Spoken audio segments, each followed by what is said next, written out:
entre el enfrentamiento y la tregua. La lucha de dos imperios por el control del Mediterráneo. La historiografía tradicional, y tradicional vaya sin ningún tipo de connotación peyorativa ni valorativa en general, dentro del periodo de los tres primeros Austrias, ha prestado atención fundamentalmente a las relaciones en el campo exterior de la monarquía española, pues con los principales países europeos como Francia, Italia, el Imperio, Inglaterra y los Países Bajos.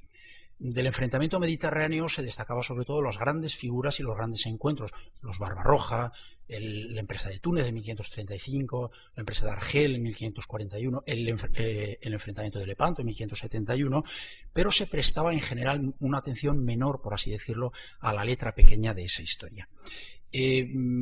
Fue Ferdinand Braudel, el autor de ese magnífico libro titulado El Mediterráneo, el mundo mediterráneo en tiempo de Felipe II, el que con un expurgo y estudio minucioso y exhaustivo de los archivos empezó, digamos, a poner, por así decirlo, de relieve lo que son las bambalinas o la trastienda de los grandes acontecimientos del Mediterráneo. Las fluctuaciones de precios, la producción agraria, los movimientos de población, los cambios en la frontera, etc. Todo ello nos enseñó a ver que conformaba una base estructural, por así decirlo, sobre la que se desarrollaban los acontecimientos militares y políticos en el Mediterráneo. El libro de Braudel está basado en una inmensa labor de archivo, pero ni él mismo lo concibió, permítame quizás un poco que se lo diga a la manera, porque soy filólogo clásico, a la manera Tucídidea como un tema isaei, es decir, como una posesión para siempre, sino como un mácema, a la manera poliviana, un mácema, es decir, un estudio abierto que suponía o presuponía la incorporación de nuevos materiales. En los años posteriores, numerosas investigaciones en los archivos españoles, en especial el de Simancas, que es el que mantiene la documentación de los reinados de los Austrias y hasta el siglo XVIII, pues ha sacado a la luz nuevas noticias sobre la frontera mediterránea y sus protagonistas. El profesor de Bundes nos hablará hoy de ellos: los corsarios, los muladíes, los espiones, los comerciantes, los cautivos, los marginados, los rebeldes, etc. Un mundo muy rico que se mueve en las zonas de la frontera y que compone una sociedad muy diferente a la que estamos acostumbrados a conocer. Bien, el objetivo de este ciclo, como ha dicho ya Lucía Franco en la presentación, es presentar un panorama global de este mundo mediterráneo entre los dos imperios, el español y el otomano, que se disputaban su control. La primera conferencia de hoy versará sobre esa lucha político-militar, de trasfondo también religioso, nos lo dirá el profesor de Bundes, por dominar el mar, que está en el origen de un abigarrado mundo cultural de identidades mixtas, intermedias. La segunda conferencia se centrará en la figura del corsario muladí en la frontera exterior occidental como precedente del hombre económico moderno. La tercera conferencia, que daré yo mismo, tratará de una frontera social interna de Turquía entre los otomanos dominadores y los cristianos balcánicos, los griegos fundamentalmente, sometidos, que pidieron ayuda en reiteradas ocasiones a España para rebelarse. Y la cuarta, finalmente, tratará de la frontera exterior oriental, la frontera de Persia y de Georgia, y de la coordinación de proyectos y actuaciones para un ataque conjunto por los dos frentes contra el Imperio turco. Y ya paso a presentar a Miguel Ángel de Bundes Ibarra. Él es doctor en Historia Moderna por la Universidad Complutense, con una tesis titulada La imagen de los musulmanes y del norte de África en la España de los siglos XVI y XVII, los caracteres de una hostilidad. Actualmente es investigador científico del Consejo Superior de Investigaciones Científicas. Su investigación se ha centrado en la imagen cultural del hombre de frontera en los siglos XVI y XVII, lo que decía, los renegados, los muladíes, los moriscos, los sefardíes, los cautivos, los viajeros, los marginados, en fin, todo tipo de tipos sociales mixtos que, si se me permite, pululaban en el ámbito mediterráneo en el siglo XVI y XVII. Ha estudiado las fronteras del mundo hispánico, sobre todo con el Islam norteafricano. Es autor de numerosos estudios publicados en revistas especializadas españolas y del extranjero, entre los que destacan, además del título que he dicho, que recoge básicamente su tesis doctoral, los títulos siguientes: Los españoles y el norte de África, siglos XVI y XVII, con Mercedes García Nenal, y Los hermanos Barbarroja, los corsarios osmanlíes del Mediterráneo. Además de los estudios de síntesis que él ha hecho, de la numerosa bibliografía y fuentes que ha utilizado, hemos de agradecerle también la edición de diversos textos de la época, como la descripción de África de Juan León Africano, las guerras de mar del emperador Carlos V, de López de Gómara, la relación del cautiverio y trabajos de Diego de Galán, de Consuegra, el Tratado para confirmar en la fe cristiana a los cautivos de Berbería, de Cipriano de Valera, y el anónimo discurso militar en que se persuade y ordena la guerra contra los turcos. Ha participado y dirigido varios proyectos y acciones de investigación, algunos del Ministerio de Educación y Ciencia español, otros en colaboración pues, con el Centro Nacional de Investigación Científica de Francia, es el equivalente a nuestro CSIC, con las universidades de Fez y Túnez, etc. Bien, les dejo ya con él el título de su conferencia, La lucha de dos imperios por el control del Mediterráneo. Muchas gracias. Bueno, muy buenas tardes. Yo tengo que empezar agradeciendo también, antes de empezar a hablar, el estar aquí, que además le decía a Lucía Franco que para mí es un placer porque yo soy como ustedes, vengo a las conferencias y vengo a ver las exposiciones. Lo que nunca pensé es que iba a estar sentado en la parte alta de esta sala, ¿no? Lo cual quizás sea una demostración de que nos vamos haciendo mayores, ¿no? Lo cual no es agradable, pero bueno, ¿qué se va a hacer? Y en segundo lugar, al profesor Florestan, que me permita hablar con ustedes.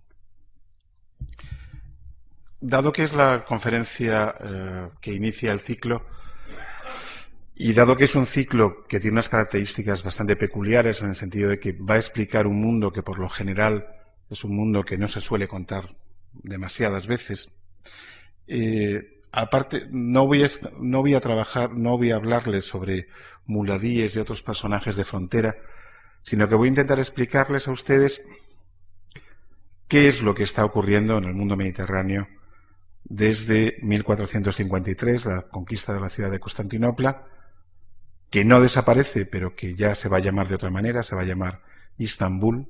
O sea, el nombre griego que oyen los turcos cuando oyen hablar a los griegos que dicen Istambul, voy a la ciudad, ellos piensan que la ciudad de Constantinopla se llama Estambul. Por eso la llaman Estambul. Y voy a intentar explicarles, aparte del enfrentamiento con el mundo español, que quizá lo conozcan un poco más, qué es y quiénes son esos nuevos personajes que aparecen en la historia del Mediterráneo que se llaman los turcos.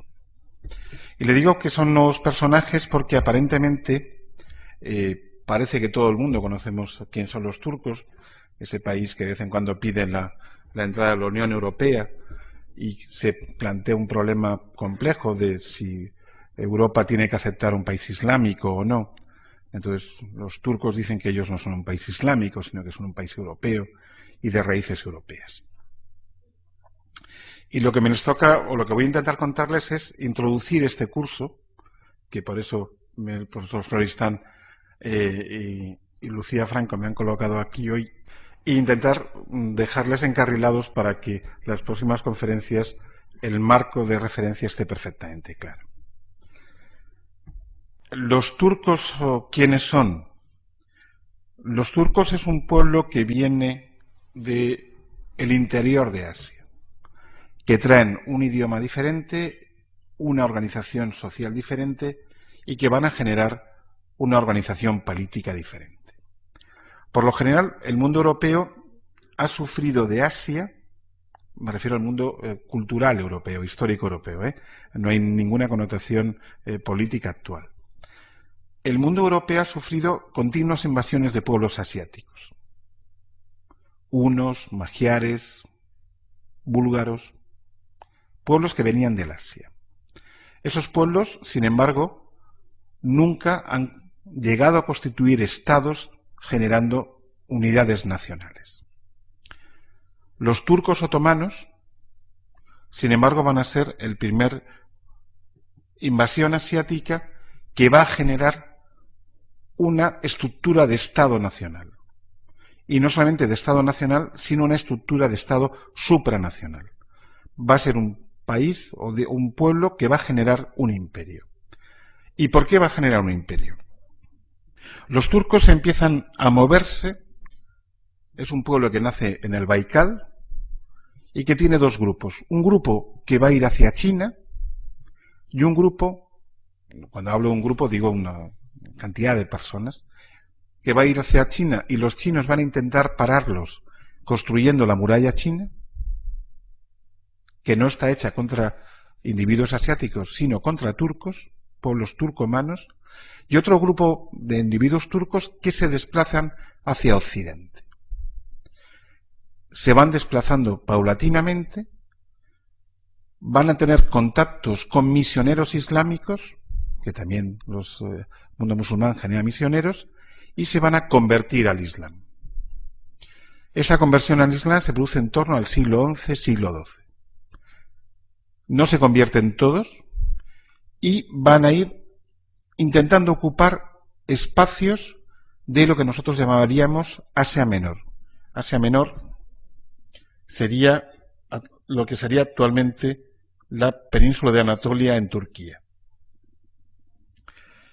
Estos pueblos que parece que van a ir quitando poder al mundo bizantino, es decir, los restos del mundo romano de oriental, cuando parece que van estableciendo una primera capital, les cuento ahora estoy en un marco un poco teórico, ya sé que es un poco aburrido, pero termino con esto y empiezo ya con cosas más entretenidas, pero es para introducirles esta generación de gente dentro de la historia, que no es un problema que yo tenga que hacer, como lo tengo que hacer, sino que también es un problema que tienen que hacer los europeos de los siglos XV y XVI.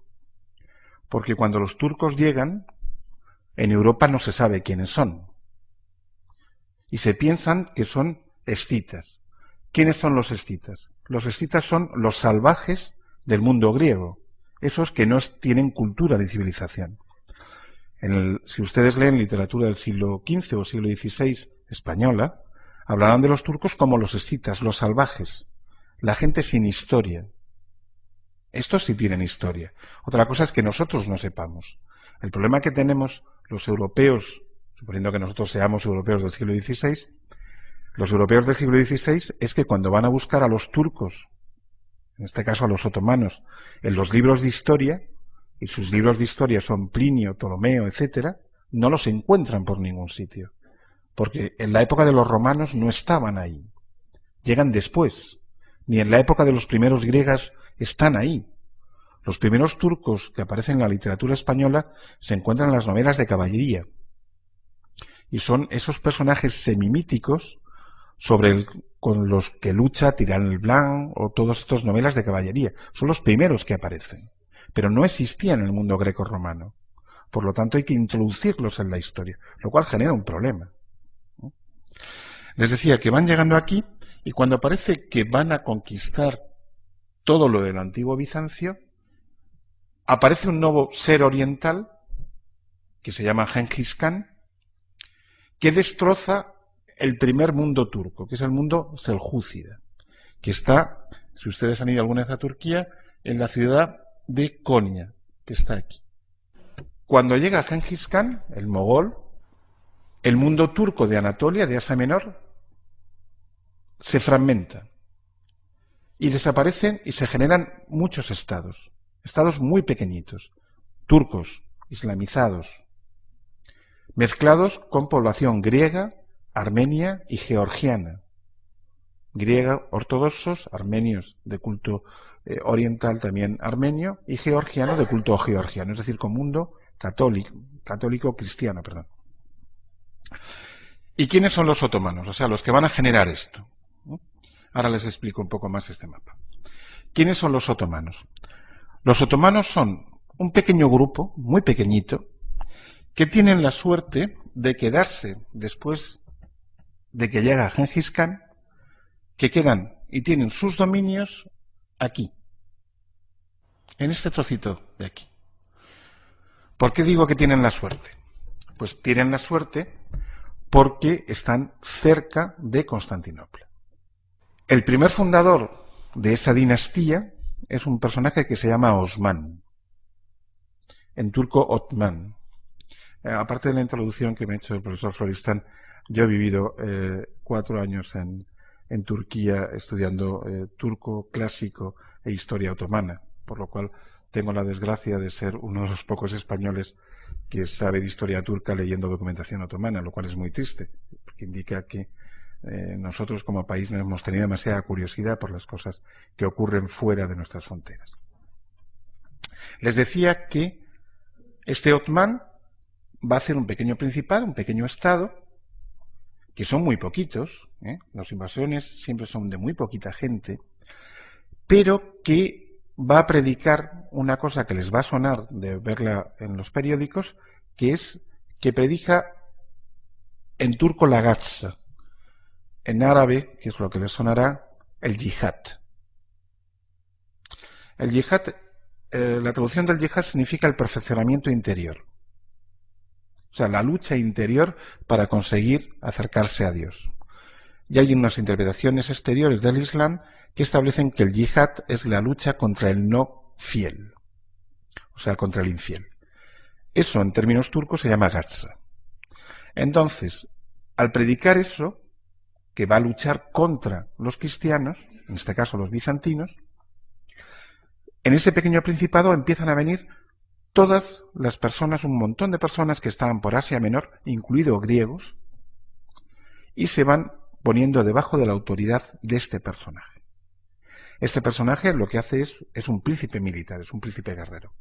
Y este príncipe guerrero lo que hace es primero conquistar su gran ciudad, la ciudad de Brusa, la actual Bursa, que es donde está el monte Olimpo, donde en teoría vivían los dioses de los griegos. Y desde aquí, los ejércitos otomanos empiezan no a atacar Constantinopla, que está aquí, sino que, ayudados por los genoveses, se van a trasladar, van a conquistar hasta Çanakkale, ahí, y desde aquí, en navíos genoveses, van a pasar a Grecia y van a empezar a conquistar zonas griegas. De estas zonas griegas empiezan la ocupación, empiezan a subir hacia arriba, la parte de abajo sigue siendo bizantina, la parte de Atenas sigue siendo bizantina, y empiezan unos procesos de expansión hacia arriba de la península de los Balcanes. En Anatolia, los turcos conquistan la ciudad de Brusa, la ciudad de Nicea, la antigua ciudad de Iznik, la actual ciudad de Iznik, la actual, y se van enfrentando con otros principados turcos que están en toda la parte de Anatolia. Hay iraníes, caramanlíes, etc. Un montón de principados. Por lo cual empiezan a hacer una doble lucha. Una lucha contra musulmanes, o sea, contra turcos, que no son otomanos, y una lucha contra ortodoxos que se han extinguido en el Imperio Bizantino por una parte y contra los propios bizantinos por otra parte. En torno a 1350, el Imperio Otomano ocupa gran parte de Asia Menor y casi todo la actual Grecia, menos la parte de abajo, y llega hasta casi Serbia. Es decir, que en escasamente 100 años han conseguido un aumento territorial enorme. Una vez que se ha producido esto, en torno a 1400, ¿me van siguiendo más o menos cómo voy? En torno a 1400, ya han conquistado toda esta parte de aquí, han conquistado la ciudad de Edirne y están pensando en atacar la gran ciudad. Estambul, perdón, Constantinopla, que si no el profesor Floristán se enfada conmigo, dado que le estoy matando antes de tiempo. Y en torno a 1402 están a punto de conquistar la ciudad. ¿Por qué Constantinopla no cae en 1402? Pues porque el mundo oriental, el mundo bizantino, tiene la suerte de que llega otro horda desde Asia. Y esa horda es la de Tamerlán, el Timur Cojo. Una nueva horda, todas las hordas orientales tienen la característica que son muy violentas, muy rápidas, muy sanguinarias, pero nuevamente no consiguen generar estados. No llegan a superar al siguiente descendiente del el fundador de la horda. Y Tamerlán va a vencer a los ejércitos otomanos en la ciudad de Ankara, que no sé por qué hemos aceptado la grafía de Ankara nosotros, porque para nosotros Ankara siempre ha sido Angora, que es el sitio donde venían los jerseys, pero ahora los llamamos siempre Ankara, aunque en realidad teníamos que ser Angora. Es decir, cuando nos ponemos un jersey de Angora, estamos poniendo un jersey de la lana de Ankara, que los vence en 1402. ¿Qué significa la victoria de Ankara en 1402? Significa simplemente que Constantinopla va a seguir viva 50 años más, hasta que se conquiste definitivamente en 1453. A partir de la batalla de Ankara, se produce una guerra civil entre los diferentes otomanos y reconstruyen el imperio a través de las posesiones en Europa. Asia Menor ha sido dominada por los mogoles de Tamerlán, pero sin embargo nadie ha tocado las posesiones otomanas que tiene en Europa. Por lo tanto, se produce una nueva recuperación de todo Asia Menor, de la mayor parte de Asia Menor, a través de el paso de Europa nuevamente hacia Anatolia. Hasta que en 1453 el Fatih Sultán Mehmed II el Conquistador, conquista la ciudad de Constantinopla. ¿Qué significa la pérdida de la ciudad de Constantinopla? Pues significa objetivamente el final y la destrucción del mundo antiguo. A partir de 1453, para nosotros pensamos que el cambio de era del mundo medieval al mundo moderno se produce en 1492, cuando se llega a América. Pero, sin embargo, desde la perspectiva del mundo mediterráneo, la desaparición del mundo de la antigüedad significa la conquista de la ciudad de Constantinopla en 1453. ¿Por qué? Porque desaparece nuestro referente cultural. Y nuestro referente cultural en el mundo bizantino, que era el mantenedor de los saberes de la antigüedad cristiana y romana en una lengua como el griego, y 1453 significa la emigración masiva de sabios griegos que llegan fundamentalmente a Venecia, la salida masiva de tesoros griegos y sobre todo de reliquias que llegan a ciudades y a iglesias europeas. Un porcentaje altísimo de las reliquias que se conservan en nuestras catedrales son bizantinas mayoritariamente, porque los bizantinos eran los que habían dominado todo este mundo y que los que basaban los principios de la cristiandad, más que romanas en sí mismo. Pero lo que significa es que en 1453 lo que significa es que se ha constituido un imperio que nadie le ha tomado demasiado en cuenta a estos turcos salvajes, estoy diciendo lo que se decía en ese momento, pero que sin embargo estos turcos salvajes lo que ha generado es que se han convertido en un poder político profundamente muy peligroso, que está rompiendo todas las estructuras que se han generado durante estos siglos. Por ejemplo, lo que tienen ustedes enfrente es el imperio veneciano, esa ciudad de los canales, que es rica gracias al mercado con Oriente, al mercado de la sal, que evidentemente en Venecia no hay sal, y que ha conseguido un montón de pequeñas posesiones a lo largo de todo el Adriático y el Egeo, que los otomanos se las van a ir arrebatando paulatinamente. Acuérdense que yo les he dicho que el paso de los otomanos a Europa se ha producido a través de naves genovesas. Genoveses y venecianos son enemigos acérrimos. Por lo tanto, el mundo otomano lo que va a intentar es primero acabar con el imperio genovés, y acabará rápidamente con él. El imperio genovés está fundamentalmente en el Mar Negro. El Mar Negro es esto que tenemos aquí. Y una vez que ha acabado con el mundo genovés, lo que va a intentar es acabar con el mundo veneciano. Con el mundo veneciano no va a acabar, va a llegar a convivir. El problema es que el conquistador de Constantinopla, Fatih Sultán Mehmed, es un hombre que considera que es un hijo directo de Alejandro Magno. Es un hombre que considera que debe ser no solo el conquistador de Constantinopla, sino que debe ser el conquistador de Roma, y que es un príncipe universal. Por lo tanto, él no le vale conquistar la segunda Roma. Fatih Sultan Mehmed lo que pretende es conquistar la primera Roma.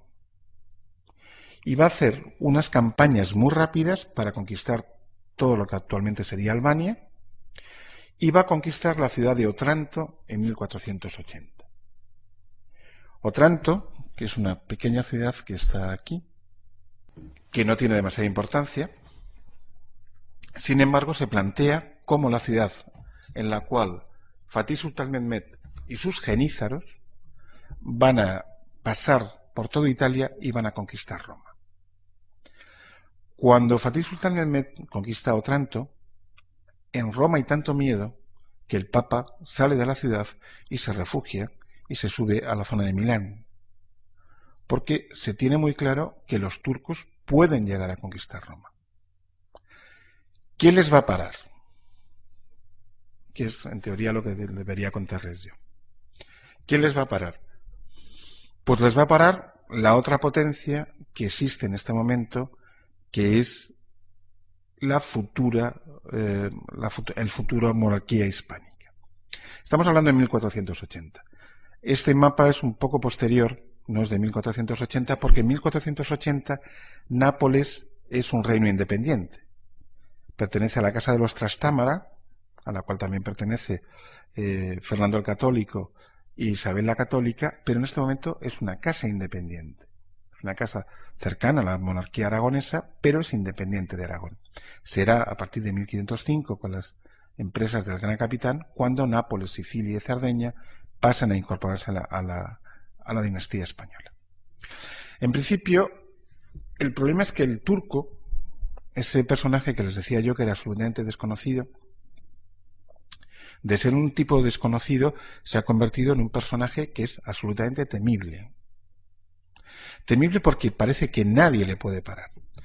¿Y por qué nadie le puede parar? Pues porque va a tener un sistema de organización muy moderno. ¿Y por qué va a tener un sistema de organización muy moderno? Porque en principio va ocupando territorios y los va ocupando como los ocuparon los romanos. Al principio pacta con los gobernantes, les da las concesiones, en ningún caso quiere convertir a todos los habitantes de un territorio en musulmanes, les deja que sigan siendo lo que son, mantiene sus iglesias, algunas las destruye evidentemente, pero las mantiene a sus patriarcas. Incluso cuando en 1492 los reyes católicos expulsan a la comunidad judía, el sultán se convierte en el gran protector del mundo judío.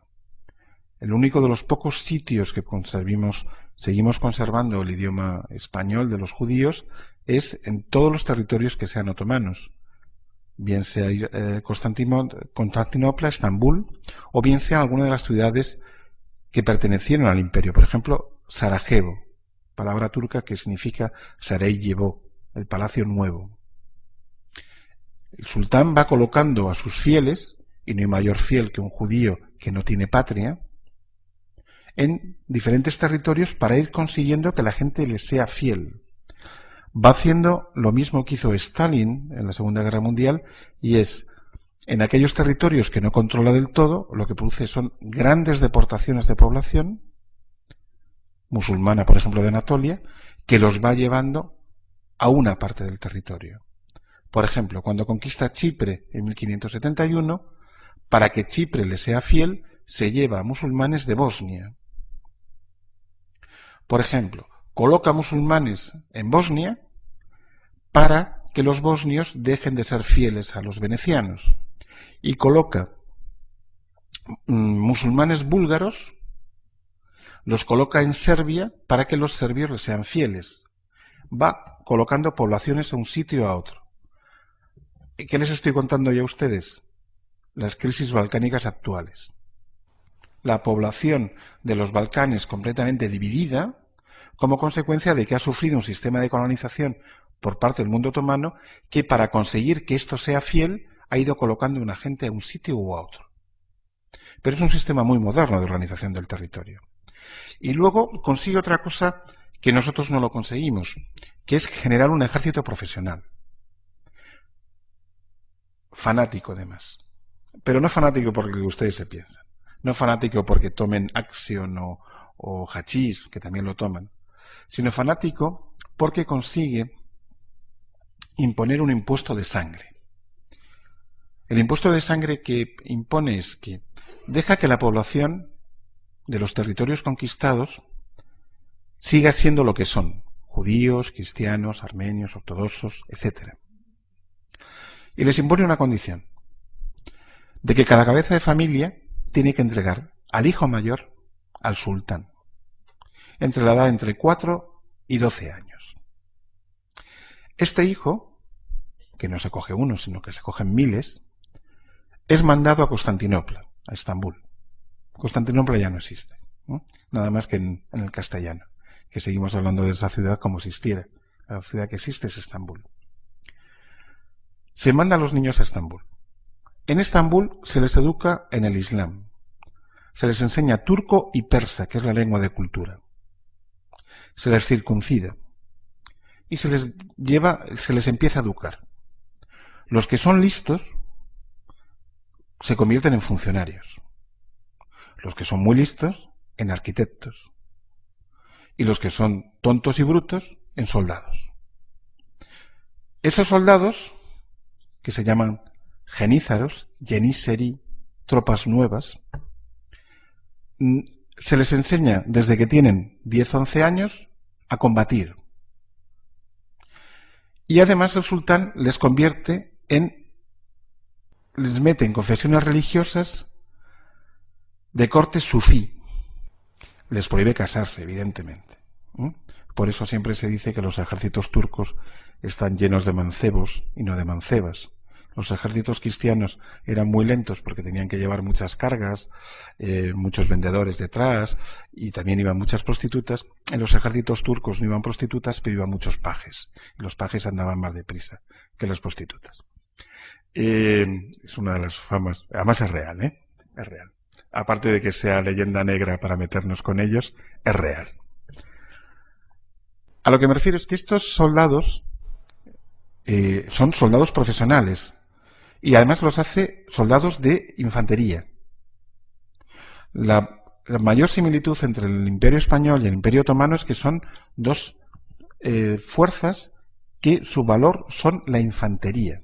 Los tercios españoles y los genízaros otomanos. Y sin embargo, la historia española y otomana es conocida por luchas de armadas, Lepanto y la Prevesa. Pero ni para los españoles la armada tiene importancia, ni para los turcos la tiene. Lo que es importante son los genízaros y son... no me he dado cuenta, les podía haber traído marchas genízaras. El próximo día, si queréis, traemos marchas genízaras para que... Bueno, si recuerdan un poco la música de Mozart, el rondó a la turca está intentando imitar lo que era una marcha turca. Los turcos son desde un punto de vista musical, los reinventores de la percusión moderna. Y gran parte de la percusión de la música clásica, incluido Wagner, debe mucho a la música turca. Ese tipo de percusión muy fuerte y muy rápida es la percusión con la cual combaten los soldados otomanos. Que aparte de ellos, algunos tomaban acción, o sea, algún tipo de estimulante, dado que combatir en estas guerras significaba morir directamente. Además, la diferencia entre la guerra moderna y la guerra antigua es que en la guerra antigua, la de esta gente, uno mata mirando a los ojos al enemigo. En la guerra moderna uno mata sin mirar a los ojos al enemigo. Tiene que ser mucho más cruel mirando a los ojos a alguien y matarle, mientras que ahora se mata a distancia. Desde esta ciudad, que es Estambul, aunque en realidad, si ustedes van a Estambul, y si el profesor Florestan tiene tiempo el próximo día, se lo puede contar, a nada que rasquen y que paseen por las calles, aparte de ver turcos y otras cosas, y sandías y estas cosas que son muy aficionados los turcos a tirar, en cuanto rasquen un poquito, verán Bizancio. Porque Bizancio está aquí. Las calles, las grandes calles son bizantinas, las grandes plazas son bizantinas. Los turcos no destrozan, a pesar de lo que digan algunos helenistas, los turcos no destrozan la ciudad. La cuidan a su manera, la engalanan, poniendo mezquitas. y la intentan conservar. Santa Sofía no la rompen, tapian, ocultan los azulejos, pero no los pican, no los destruyen. La ciudad está. Y yo les decía que a partir de este momento, de que esta ciudad intenta convertirse en el centro del mundo, consiguen de una ciudad que estaba en absolutas ruinas, la ciudad de Constantinopla bizantina, era una ciudad que desde 1302, el ataque de los bizantinos, con el robo, por ejemplo, de la cuadriga de San Marcos y otras miles de cosas, había quedado muy arruinada. Cuando los otomanos llegan a Constantinopla y la convierten en Estambul, llegan a ser una ciudad de más de 100.000 habitantes. Y la convierten en el centro del mundo del Mediterráneo. Y hacen uno de los grandes mercados que existe, que es el bazar cerrado, que es un peligro para las tarjetas, para las visas y otras cosas, dado que está lleno de oros y oropeles. Pero desde ese centro del mundo lo que se intenta es conquistar todo el mundo. El problema que tienen es que el siguiente sultán que va a venir después de Fatih, que va a ser Selim I, es un sultán que tiene la obsesión de que él es un príncipe musulmán. Mientras que Fatih es un hombre que piensa que tiene que ser un príncipe del mundo, como Carlos V, Selim tiene la idea de que tiene que ser el gran príncipe musulmán, tiene que generar nuevamente el califato. Por lo tanto, Selim lo que va a hacer es conquistar el mundo islámico. Y va a conquistar Siria y Egipto. Y se va a olvidar de Europa.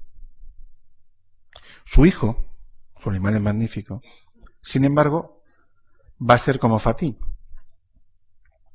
Y va a pensar que él es grande si consigue conquistar la Meca y si consigue conquistar Europa. Por lo cual, Solimán el Magnífico, que tiene un reinado que coincide casi cronológicamente con el de Carlos V, o sea, desde 1520 hasta 1557, va a intentar por todos los medios hacerse nuevamente el gran príncipe. Y aquí es cuando ya nos encontramos directamente lo que yo tengo que contarles, porque ya me queda menos tiempo, que es el enfrentamiento entre un imperio y otro. Solimán el Magnífico lo que va a hacer es expandirse, en primer lugar, por los Balcanes. Y va a generarse la segunda batalla de Moax, en 1525. Si piensan un poco en la prensa, Moax actualmente es un territorio que acaban de perder los serbios, aunque es el corazón de Serbia culturalmente e históricamente, como consecuencia de la independencia de Kosovo. Hay dos batallas en Moax y esas dos batallas son decisivas, unas en 1348 y otras en 1525, porque esas dos batallas significan la pérdida definitiva de Serbia y en la segunda batalla de Moax, en la de 1525, significa la pérdida definitiva de Hungría, con la muerte de Luis II de Hungría, el marido de la hermana de Carlos V, de María de Hungría, mujer que nunca se volvió a casar porque era inteligente, por no tener que aguantar a otro personaje. Y se dedicó a comprar obras de arte, de las cuales, gracias a ella, tenemos algunas de las mejores colecciones de pintura flamenca que está en el Museo del Prado, por ejemplo, el Descendimiento de Van der Meyer. Pero no quieres volver a saber nada de hombres, dado que es princesa viuda, reina viuda, se puede permitir el lujo de no casarse y aguantar solo a su hermano. En esa segunda batalla de Moax, Solimán consigue dominar todo el Balcán. Y lo primero que hace Solimán el Magnífico es acabar con un pequeño grano que tiene muy cerca de su territorio que se llama Rodas. Rodas es la cabeza de la Orden de San Juan de Jerusalén del Santo Sepulcro. Y en 1522 expulsa a los caballeros de la Orden de San Juan de Jerusalén. Caballeros que se quedan sin territorio y Carlos V les da su territorio, una isla que pertenece a la Corona de Aragón, que es la isla de Malta. Y esa orden empieza a llamarse Malta, porque Carlos V tiene muy claro que tiene que hacer entregar un territorio para generar una zona que hagan los mismos que hacían los caballeros de la Orden de San Juan de Jerusalén en Rodas, el corso sistemático contra los otomanos. Los otomanos tienen suerte porque en la época de Selim I hay unos personajes que son más o menos turcos, no he dicho otomanos, si se fijan un poco, yo suelo tener cuidado con las denominaciones. Yo he hablado de otomanos, no he hablado de turcos. He hablado de principados turcos y de otomanos. Y ahora, cuando acabo de decir unos personajes más o menos turcos, que son unos navegantes griegos, turcos porque son musulmanes, aunque sus padres son griegos en mayoritariamente, que se llaman los Barbarroja, Oruç y Hayreddin, que tienen la mala suerte de apoyar a uno de los príncipes que no va a gobernar. Y entonces o se van de ahí o les matan. Los turcos siempre han sido un poco salvajes con los que no son muy fieles. Entonces se tienen que ir. ¿Y dónde se van? Pues se van a ir a una isla. Yo les pongo imágenes porque quizás sean más interesantes que yo y son más divertidas. Este es un cuadro ficticio, evidentemente. Esto no fue así. Esto es un cuadro ficticio de la conquista de Constantinopla.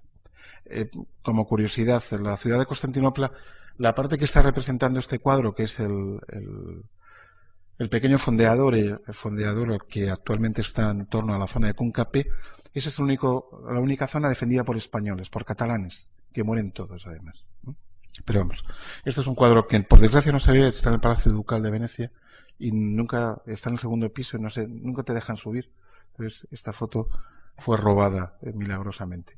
Pero bueno, esto es Egipto, un cuadro que hace una reconstrucción de Egipto. Yo les decía que Selim I es un sultán que se hace musulmán. Y para el Imperio Otomano la conquista de Egipto en 1519 es, sin duda alguna, el gran cambio, porque significa que los otomanos, aunque poderosos militarmente, eran bastante incultos desde un punto de vista islámico, por una parte, y desde otro punto de vista material, por otra. La conquista de Egipto para los otomanos es lo mismo, más o menos, que representa para Napoleón cuando llega a Egipto. Ve un mundo que les parece sobrenatural. Y aparte de robar obeliscos, en el caso de Napoleón para llevárselos a París, los otomanos, cuando ven esto, se quedan absolutamente admirados y empiezan a llevarse todos los sabios. En ese momento es cuando se creen que pueden ser califas. Y en ese momento, por ejemplo, en la época de Solimán, cuando se conquista la ciudad de la Meca, los otomanos son los únicos que se permiten coger la Kaaba es el obelisco, el meteorito que está dentro de la mezquita, de la gran mezquita de la Meca, que es un obelisco negro de basalto, y los otomanos se permiten el lujo de ir cortando trocitos del obelisco, de la Kaaba, y la van poniendo en todas las mezquitas. Entonces, todas las mezquitas de Estambul, de la época imperial, de la época del siglo XVI, todas tienen un trocito de la Kaaba. Y no solamente eso, sino que se llevan hasta la funda de la Kaaba, y si algún día van al Topkapi y van entre la sala de las reliquias, verán desde la bandera de Mahoma, los pelos de Muhammad y todo lo que está alrededor en la Meca. Eso no se había atrevido a hacerlo absolutamente nadie, ¿no? Estos son los califas de verdad. No solamente quieren conquistar Roma, sino que quieren apropiarse de todo lo que existe, entre otras cosas porque pueden. Bueno, yo les sigo contando mi historia de Carlos V y otras cosas, aparte de tonterías con los cuadros. Este es un sultán, una miniatura de un sultán. Este es Selim II, el hijo de Solimán el Magnífico, que tiene el sobrenombre de Delhi, el borracho, y que es un hombre que deja de gobernar y vivir dentro de los placeres del harén. Los sultanes llegan un momento en que jamás salen del harén. Entre otras, les gusta vivir entre mujeres, aunque, y no es un comentario machista, un harén otomano es una cosa muy peligrosa, porque hay demasiadas mujeres que mandan mucho. Pero esta gente les interesa más vivir dentro del palacio y no vuelven a hacer la guerra nunca más, y se olvidan de que existe otro mundo. Les decía que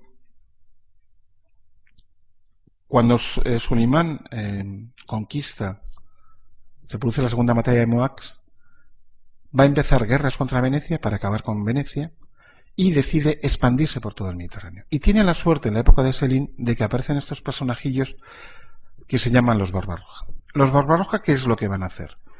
Van a intentar conquistar la isla de Yerba, los Guelbes en castellano, que es donde se producen las mayores derrotas de los ejércitos españoles del siglo XVI, y por eso surge la frase de los Guelbes madre, malos son de ganar.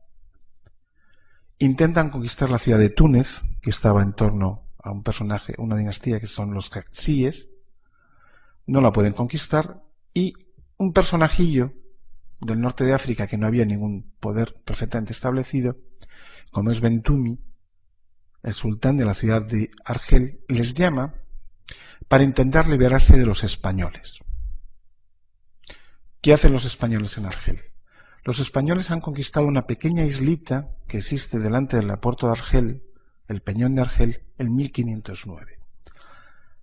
Una pequeña islita que es parecida al Peñón de Alucemas, de ese tamaño. Han hecho una fortaleza y los soldados se entretienen tirando con las espingardas a ver si dan al muédano cuando sube a llamar a la oración, entre otras cosas. Aparte de intentar que allí no haya ningún navío corsario, ¿no? El problema del Mediterráneo siempre ha sido el corso. El corso existió con el mundo romano, con el mundo cartaginés, suponiendo que los cartagineses no fueran corsarios directamente, con el mundo fenicio, suponiendo que los fenicios no fueran corsarios directamente, con el mundo medieval, con el mundo catalán, con el mundo portugués, con el mundo castellano, que también hemos sido buenos corsarios. Y en el mundo otomano lo que se generaliza es el corso como forma de guerra. Como el corso en realidad lo que es la pequeña guerra. Una guerra que no intenta dominar territorios, sino que lo que intenta es hacer daño a los demás. En primer lugar, ¿por qué existe el corso?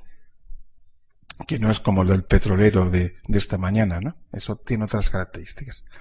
En primer lugar, porque la sociedad europea del siglo XVI necesita petróleo. No existe petróleo dado que no existen motores. El petróleo del siglo XVI son los brazos de los hombres. Es la fuerza motriz. Son los brazos de la gente que construye las grandes mezquitas de Estambul o los brazos de los hombres que construyen las torres del Escorial. Y se necesitan hombres para hacer campos, irrigaciones y sobre todo para mover máquinas. Y las máquinas son las galeras.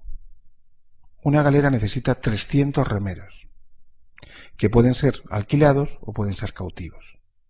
Al principio hay mucha gente que se alquila, pero llega un momento que vivir entre mar es morir. Por lo tanto se coge cautivos. Un cautivo en galera viene a vivir una media, depende, si es en galera cristiana unos 6 años, si es en galera otomana unos 8. ¿Por qué? Porque las galeras cristianas son más grandes, pesan más y viven peor. Pero mueren de escorbuto, de peste, de tifus, mueren de todo. Y además hay que acordarse que no hay penicilina, o sea que se muere de todo. Y vivir entre mar es malo. El corsario lo que hace es hacer guerra de desgaste. Y su principal objetivo son los hombres. Y en esto es como el romance de frontera granadino. Es un romance triste pero bonito. Lo de que mi madre era de Ronda, mi padre de Antequera, y yo fui cautivo entre la paz y la guerra. No existe guerra en el Mediterráneo en sí mismo. No existe paz en el Mediterráneo en sí mismo. Lo que existe es corso. Y los pueblos desgraciados que están cerca son cautivos entre la paz y la guerra. La Orden de Malta, yo les contaba que estaba haciendo eso mismo con los otomanos, y Argel, y Túnez, y Trípoli, o sea, la actual Libia, va a hacer lo mismo con los cristianos. Argel va a atacar España, Túnez va a atacar Cerdeña y Sicilia, y Libia va a tocar lo que puede. En Libia siempre ha habido muy poca gente. En realidad eran dos colosos que tenían intereses semejantes. ¿Qué intereses tenían? Convertirse en potencias universales, en primer lugar. En segundo lugar, eran jefes de confesiones religiosas, príncipes de confesiones religiosas, que quieren extender sus creencias religiosas por todo el mundo, lo cual es lícito en la época. Igual que nosotros llevamos la cristiandad a América, ellos quieren llevar el Islam a otros sitios. Y son príncipes que se consideran príncipes universales. Kanún y Sultán Sulimán, o sea, Sulimán el Magnífico, el legislador, que sería la traducción, se considera el príncipe de los príncipes, y Carlos V se considera emperador, como Adriano o Trajano. Están jugando al mismo juego. En realidad son poderes políticos, evidentemente, pero que quieren ser monarquías universales. ¿Cuál es el problema? Que yo les decía que los cautivos, este es Mehmed II el Conquistador. Mehmed II el Conquistador, luego les sigo con mi discurso, pero les explico también las fotos. Mehmed II el Conquistador, yo les he dicho que quería ser rey universal, pero él objetivamente lo que quiere ser es un príncipe del Renacimiento. Entonces, ¿qué hace? Coge a Venecia y le dice que quiere un pintor. Yo les he puesto antes una miniatura otomana. La miniatura otomana es una miniatura muy bonita, pero no tiene rasgos. Y si leen una de las novelas de Orhan Pamuk, el premio Nobel de hace 2 años, que se llaman Me llamaban Rojo, la novela es, aparte de una novela policíaca y de relaciones sexuales, es una novela en que discute entre la pintura italiana y la pintura otomana. Una pintura individualista y una pintura colectivista, donde no hay rasgos particulares. Esta es una miniatura otomana. Y este es un cuadro de Gentile Bellini. Los únicos Bellinis que tenemos en Madrid están en la Thyssen. Entonces coge a Venecia y le dice: quiero un pintor. Y quiero el mejor pintor que exista en Venecia. Y Venecia le manda a su mejor pintor en ese momento. Y le manda a Bellini. Y Bellini hace este retrato. Sin embargo, la miniaturista otomana hace este. Es el mismo personaje, pero no tiene nada que ver. Este Mehmed II el Conquistador se puede parecer más a esto que a esto. Y sin embargo, esta miniatura es una miniatura muy interesante porque el miniaturista otomano ha cogido ciertos rasgos de pintura occidental que solamente se producen en la época de Fatih Sultán Mehmed. Cuando vienen sus descendientes, Beyazid y Sulimán, hacen desaparecer cualquier influencia occidental en el arte islámico. Mientras que sí va a ocurrir lo contrario.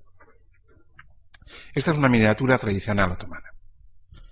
Está traída con mala intención y peor juicio, porque en esta miniatura se ve muy bien cómo ven el mundo otomano el mundo. Es una recepción en la Sublime Puerta, que es un pequeño templete que existe en el Topkapi, donde está Sulimán el Magnífico, ya mayor, rodeado de sus genízaros.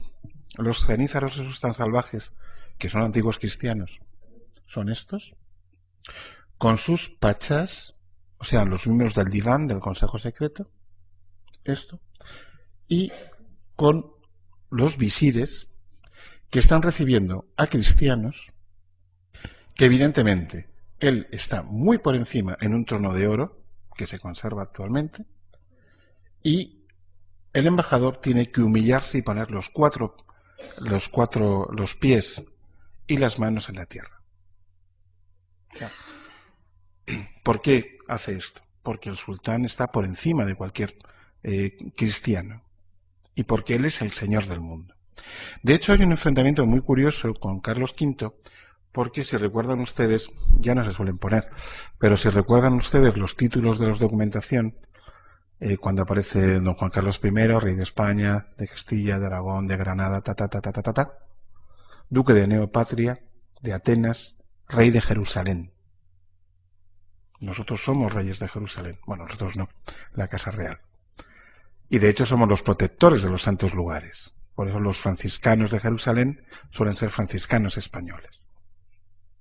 Porque la monarquía española, aparte de poder entrar a caballo en San Juan de Letrán y llevar mantilla blanca cuando se va a entrevistar con el Papa, somos los protectores de Tierra Santa.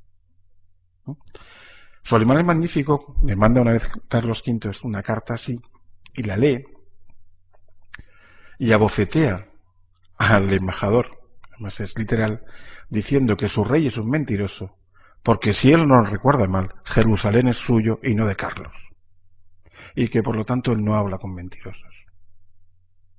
Lo cual es verdad. Jerusalén era de Solimán, no era de Carlos V. Sin embargo, yo les decía que Solimán el Magnífico se niega a aceptar cualquier tipo de influencia cristiana.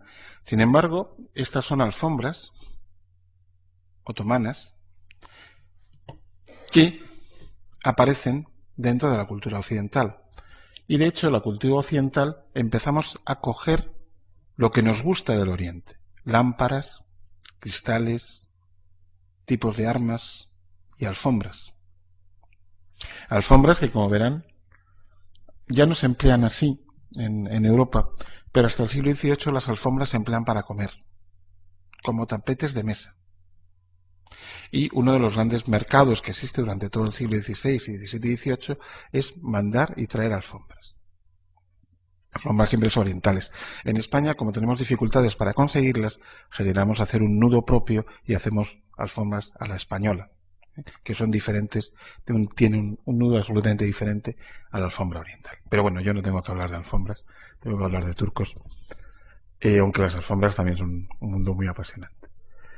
Yo les decía que el problema entre Carlos V y Solimán el Magnífico, y vuelvo atrás, es que objetivamente tienen los mismos intereses. Quieren dominar todo el Mediterráneo. Y yo también les decía antes que el problema es que el corso se generaliza porque se está buscando fuerza bruta, fuerza motriz.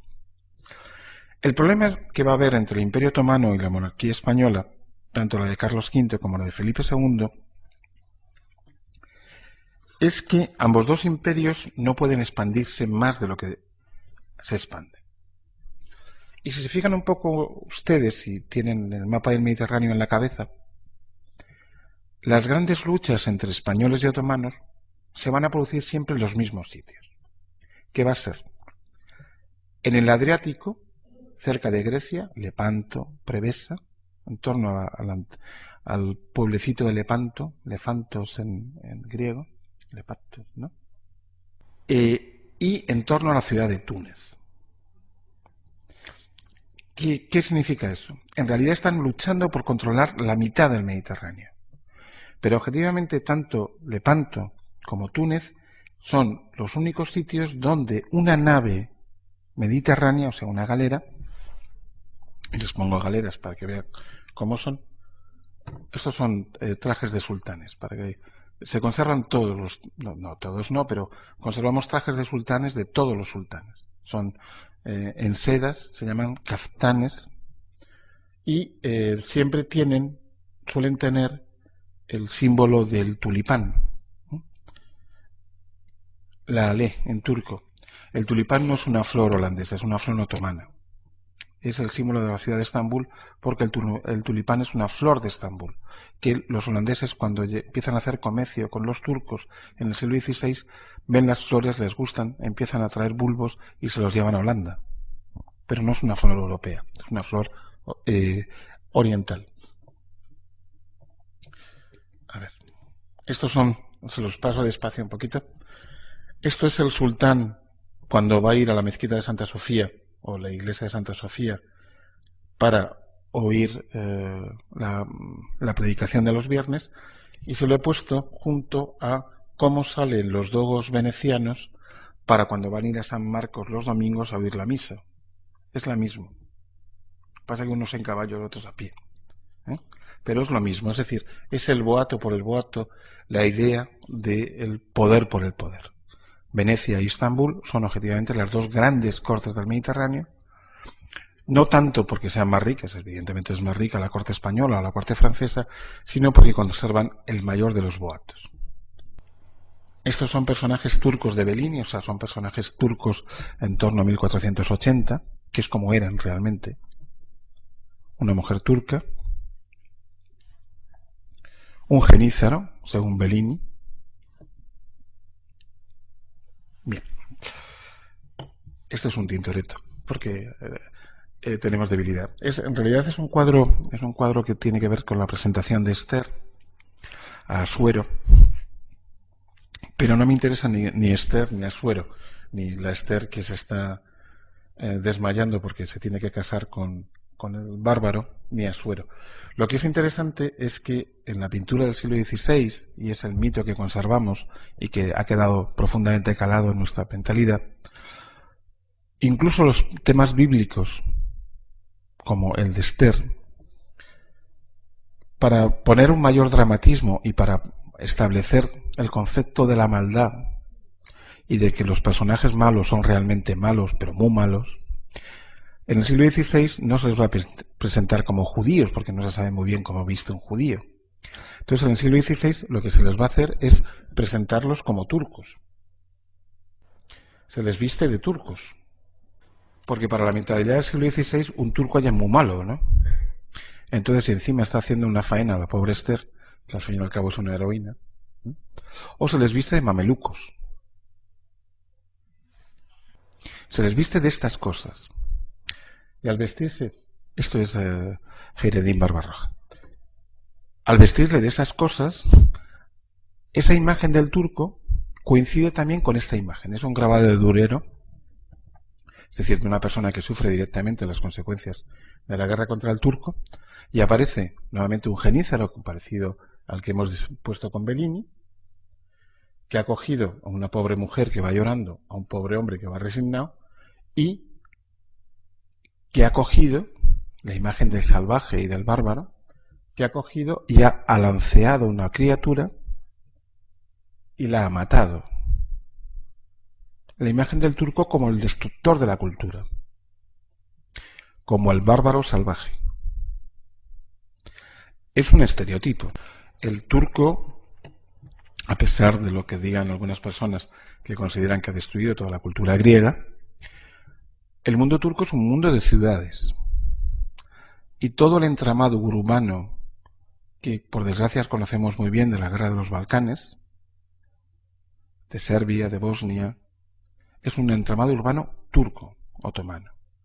Todos los puentes, el puente de Moax, que el gobierno español ha ayudado a restaurar, es un puente otomano. Los turcos hacen ciudades y generan mundos urbanos.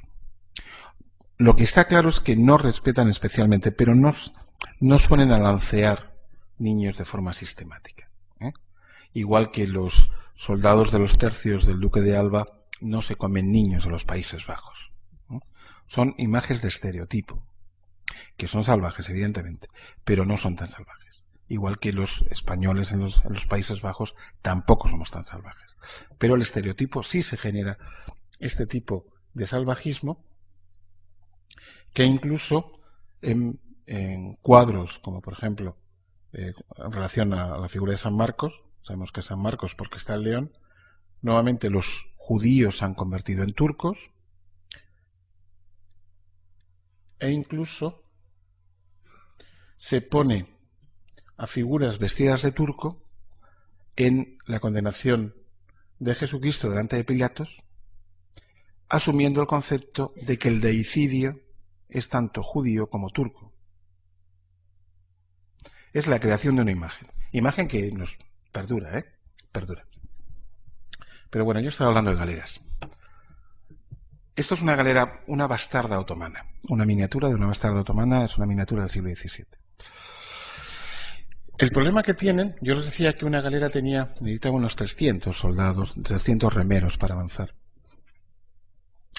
Una galera que sale de Istambul, o una galera que sale de Cartagena o de Mallorca, escasamente va a llegar a Túnez. Y para llegar a Túnez tendrá que parar en un par de ocasiones.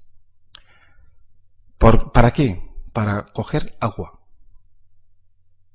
La navegación es fundamentalmente de cabotaje y por otra parte un remero puede remar lo que puede remar y esto pesa mucho. Saliendo de un lado, saliendo de otro, a lo máximo que se llega es a los puntos centrales del Mediterráneo, con un mínimo de efectividad. Por lo tanto, son dos imperios que están luchando, pero que no pueden llegar más de donde están. De la misma manera que los ejércitos terrestres del Imperio Otomano, los janízaros, tardan 4 meses y medio en llegar de Estambul. El mundo turco es un mundo muy centralizado y muy centralista. Todo está en Estambul. El mundo es Estambul. Tardan entre 3 meses a 4 meses de llegar de Estambul al Danubio. Por lo cual, tienen que salir en febrero, cogiendo todo el frío de todo el Balcán. Balcán significa en turco montaña. O sea, los Balcanes serían el mundo de las montañas. Y de hecho los Balcanes están llenos de montañas por todos los lados.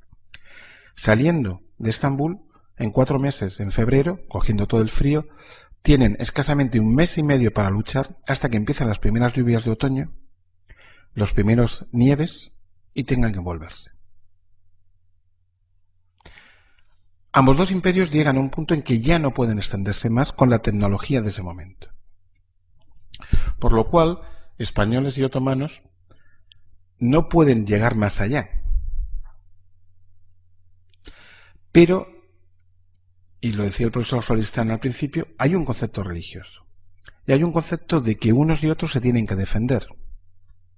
Esta es una representación de la batalla de Lepanto, que está en el Museo del Prado. Evidentemente, en Lepanto no hay figuras así.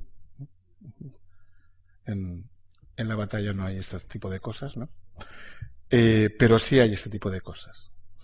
No es una batalla que se hace con arcos, se hace con ballestas y con arcabuces, pero es una batalla donde en realidad se están desgastando hombres. La batalla de Lepanto no es una batalla marítima, pero en realidad es una batalla terrestre. La galera es un barco plano y la gente entre galeras lucha como si estuviera en tierra.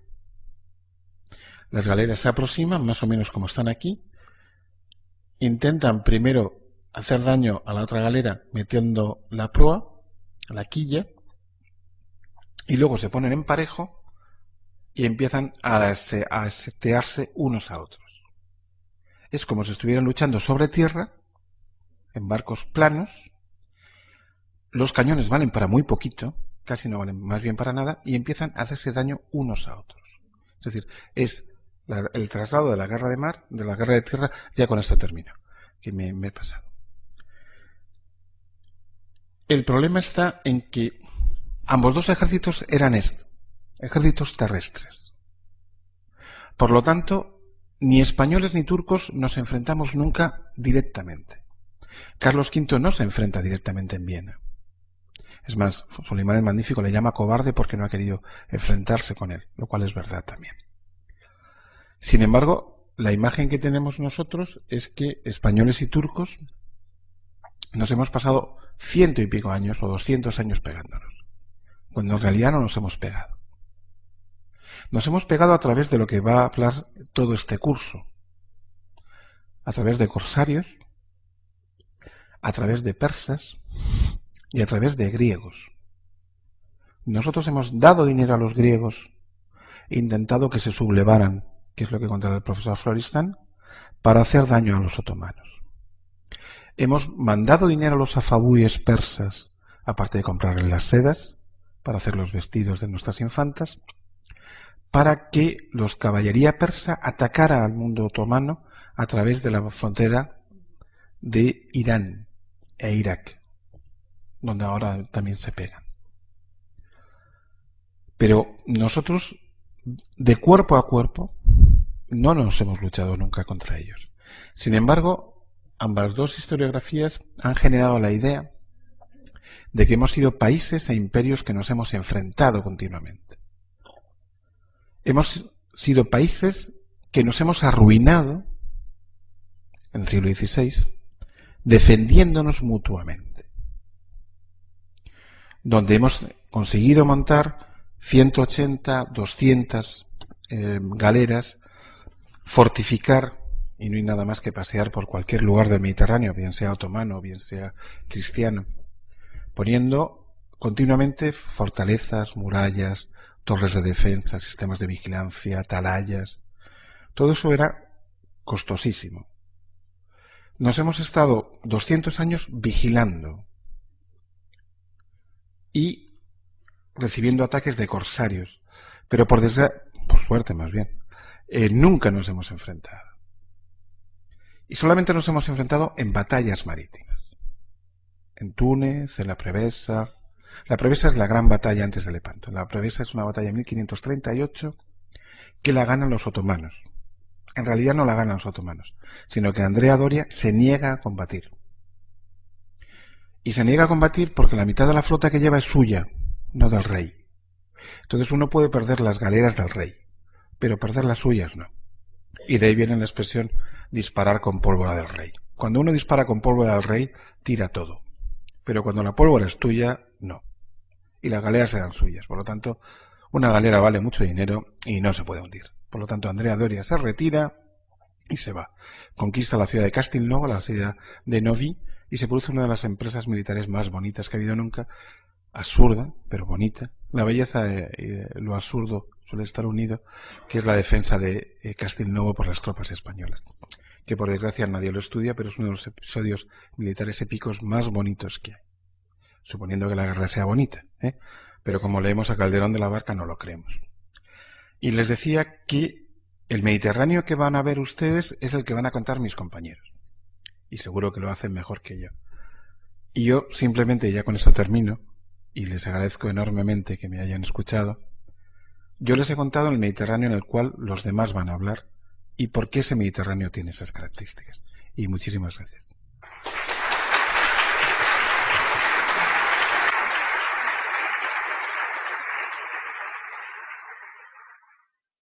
Mediterránea y sus protagonistas. El profesor de Bundes nos hablará hoy de ellos: los corsarios, los muladíes, los espiones, los comerciantes, los cautivos, los marginados, los rebeldes, etcétera. Un mundo muy rico que se mueve en las zonas de la frontera y que compone una sociedad muy diferente a la que estamos acostumbrados a conocer. Bien, el objetivo de este ciclo, como ha dicho ya Lucía Franco en la presentación, es presentar un panorama global de este mundo mediterráneo entre los dos imperios, el español y el otomano, que se disputaban su control. La primera conferencia de hoy versará sobre esa lucha político-militar, de trasfondo también religioso, nos lo dirá el profesor de Bundes, por dominar el mar, que está en el origen de un abigarrado mundo cultural de identidades mixtas, intermedias. La segunda conferencia se centrará en la figura del corsario muladí en la frontera exterior occidental como precedente del hombre económico moderno. La tercera conferencia, que daré yo mismo, tratará de una frontera social interna de Turquía entre los otomanos dominadores y los cristianos balcánicos, los griegos fundamentalmente, sometidos, que pidieron ayuda en reiteradas ocasiones a España para rebelarse. Y la cuarta, finalmente, tratará de la frontera exterior oriental, la frontera de Persia y de Georgia, y de la coordinación de proyectos y actuaciones para un ataque conjunto por los dos frentes contra el Imperio turco. Y ya paso a presentar a Miguel Ángel de Bundes Ibarra. Él es doctor en Historia Moderna por la Universidad Complutense, con una tesis titulada La imagen de los musulmanes y del norte de África en la España de los siglos XVI y XVII, los caracteres de una hostilidad. Actualmente es investigador científico del Consejo Superior de Investigaciones Científicas. Su investigación se ha centrado en la imagen cultural del hombre de frontera en los siglos XVI y XVII, lo que decía, los renegados, los muladíes, los moriscos, los sefardíes, los cautivos, los viajeros, los marginados, en fin, todo tipo de tipos sociales mixtos que, si se me permite, pululaban en el ámbito mediterráneo en el siglo XVI y XVII. Ha estudiado las fronteras del mundo hispánico, sobre todo con el Islam norteafricano. Entre el enfrentamiento y la tregua. La lucha de dos imperios por el control del Mediterráneo. La historiografía tradicional, y tradicional vaya sin ningún tipo de connotación peyorativa ni valorativa en general, dentro del periodo de los tres primeros Austrias, ha prestado atención fundamentalmente a las relaciones en el campo exterior de la monarquía española, pues con los principales países europeos como Francia, Italia, el Imperio, Inglaterra y los Países Bajos. Del enfrentamiento mediterráneo se destacaba sobre todo las grandes figuras y los grandes encuentros, los Barbarroja, la empresa de Túnez en 1535, la empresa de Argel en 1541, el enfrentamiento de Lepanto en 1571, pero se prestaba en general una atención menor, por así decirlo, a la letra pequeña de esa historia. Fue Ferdinand Braudel, el autor de ese magnífico libro titulado El Mediterráneo, el mundo mediterráneo en tiempo de Felipe II, el que con un expurgo y estudio minucioso y exhaustivo de los archivos empezó, digamos, a poner, por así decirlo, de relieve lo que son las bambalinas o la trastienda de los grandes acontecimientos del Mediterráneo.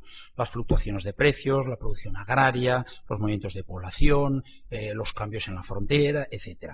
Todo ello nos enseñó a ver que conformaba una base estructural, por así decirlo, sobre la que se desarrollaban los acontecimientos militares y políticos en el Mediterráneo.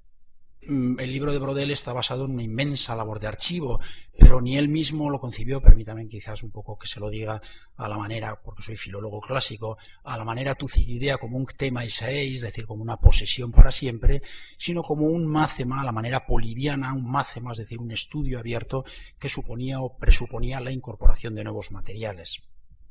En los años posteriores, numerosas investigaciones en los archivos españoles, en especial de Simancas, que es el que mantiene la documentación de los reinados de los Austrias y hasta el siglo XVIII, pues ha sacado a la luz nuevas noticias sobre la frontera. No hay ninguna connotación política actual. El mundo europeo ha sufrido continuas invasiones de pueblos asiáticos. Hunos, magiares, búlgaros, pueblos que venían del Asia.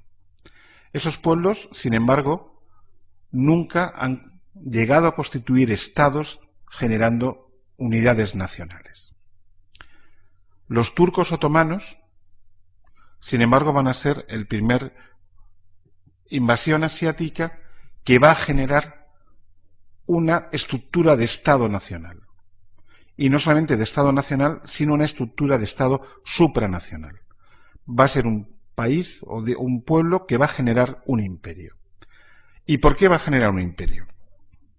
Los turcos empiezan a moverse, es un pueblo que nace en el Baikal y que tiene dos grupos. Un grupo que va a ir hacia China y un grupo, cuando hablo de un grupo digo una cantidad de personas, que va a ir hacia China y los chinos van a intentar pararlos construyendo la muralla china, que no está hecha contra individuos asiáticos, sino contra turcos, pueblos turcomanos, y otro grupo de individuos turcos que se desplazan hacia Occidente. Se van desplazando paulatinamente, van a tener contactos con misioneros islámicos, que también el mundo musulmán genera misioneros, y se van a convertir al Islam. Esa conversión al Islam se produce en torno al siglo XI, siglo XII. No se convierten todos y van a ir intentando ocupar espacios de lo que nosotros llamaríamos Asia Menor. Asia Menor sería lo que sería actualmente la península de Anatolia en Turquía. Estos pueblos que parece que van a ir quitando poder. No voy a hablarles sobre muladíes y otros personajes de frontera, sino que voy a intentar explicarles a ustedes qué es lo que está ocurriendo en el mundo mediterráneo desde 1453, la conquista de la ciudad de Constantinopla, que no desaparece, pero que ya se va a llamar de otra manera, se va a llamar Istambul. O sea, el nombre griego que oyen los turcos cuando oyen hablar a los griegos que dicen Istambul, voy a la ciudad, ellos piensan que la ciudad de Constantinopla se llama Estambul. Por eso la llaman Estambul. Y voy a intentar explicarles, aparte del enfrentamiento con el mundo español, que quizá lo conozcan un poco más, qué es y quiénes son esos nuevos personajes que aparecen en la historia del Mediterráneo que se llaman los turcos. Y le digo que son nuevos personajes porque aparentemente parece que todo el mundo conocemos quién son los turcos, ese país que de vez en cuando pide la entrada a la Unión Europea y se plantea un problema complejo de si Europa tiene que aceptar un país islámico o no. Entonces, los turcos dicen que ellos no son un país islámico, sino que son un país europeo y de raíces europeas. Y lo que me les toca, o lo que voy a intentar contarles, es introducir este curso, que por eso el profesor Florestan y Lucía Franco me han colocado aquí hoy, e intentar dejarles encarrilados para que las próximas conferencias el marco de referencia esté perfectamente claro. ¿Los turcos quiénes son? Los turcos es un pueblo que viene del interior de Asia, que traen un idioma diferente, una organización social diferente y que van a generar una organización política diferente. Por lo general, el mundo europeo ha sufrido de Asia, me refiero al mundo cultural europeo, histórico europeo. Es autor de numerosos estudios publicados en revistas especializadas españolas y del extranjero, entre los que destacan, además del título que he dicho, que recoge básicamente su tesis doctoral, los títulos siguientes: Los españoles y el norte de África, siglos XVI-XVII, con Mercedes García Nenal, y Los hermanos Barbarroja, los corsarios osmanlíes del Mediterráneo.